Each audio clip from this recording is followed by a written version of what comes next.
Wow, det er to fine. Hvilken dag er det i dag? 17. mai! Hva skal dere? Gå i tog. Skal du?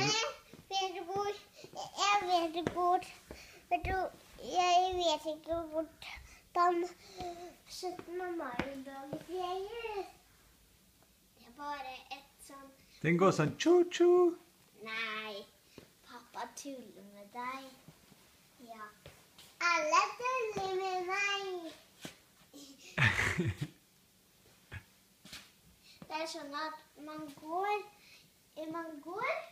og så er det mange mennesker som går, og så blir det som et tog.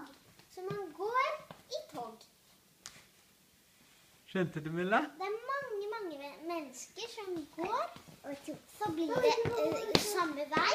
Så går vi i tog. Og nå går vi rundt i tog.